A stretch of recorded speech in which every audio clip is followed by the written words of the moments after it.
नमस्कार। मैं श्रद्धा आपके सामने उपस्थित हूँ श्रीमद् भगवद गीता का चौथा अध्याय लेकर के। Subscribe, like and share please, मुझे अच्छा लगेगा। और अब हम चर्चा करते हैं श्रीमद् भगवद गीता के चौथे अध्याय की, ज्ञान कर्म संन्यास योग। श्री कृष्ण कहते हैं, हे अर्जुन, ये बड़ा ही गुप्त रखने योग्य विषय है जिसे मैं तुम्हें बताने जा रहा हूं। इस विद्या को मैंने सर्वप्रथम सूर्य से कहा था। सूर्य ने अपने पुत्र मनु से और मनु ने इक्ष्वाकु से।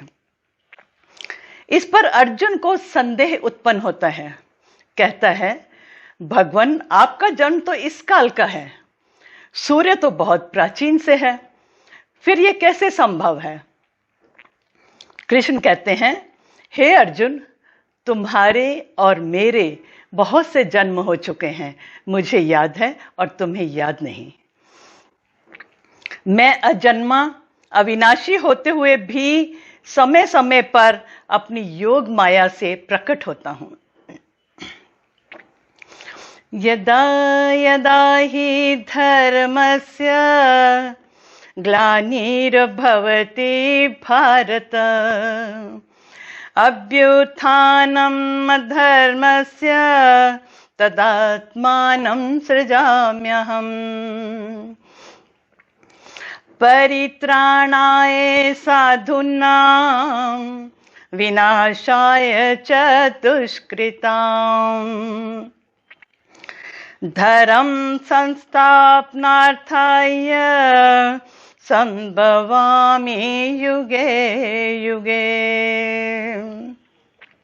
अर्थात, हे भारत, जब जब धर्म की हानि और अधर्म की वृद्धि होती है तो मैं साधु यानी इनोसेंट लोगों का उद्धार करने के लिए युग युग में मैं साकार रूप लेकर प्रकट होता हूं।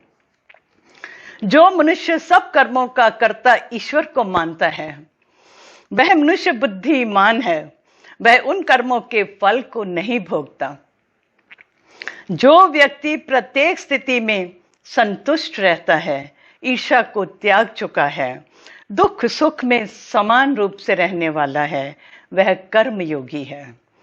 निस्वार्थ भाव से यज्ञ करने वाले व्यक्तियों के संपूर्ण कर्म भली भांति नष्ट हो जाते हैं। श्री कृष्ण कहते हैं, कई प्रकार के यज्ञों का वर्णन किया गया है, जैसे द्रव्य यज्ञ अर्थात घी सामग्री आदि के साथ यज्ञ, प्राणायाम द्वारा यज्ञ, तपस्या रूपी यज्ञ आदि आदि। वेदवाणी में कई प्रकार के यज्ञों का वर्णन है, किंतु सब यज्ञों में से श्रेष्ठ ज्ञान यज्ञ है, क्योंकि ज्ञान यज्ञ से मनुष्य के सारी शंकाएं मिट जाती हैं और सब कुछ साफ साफ दिखने लगता है।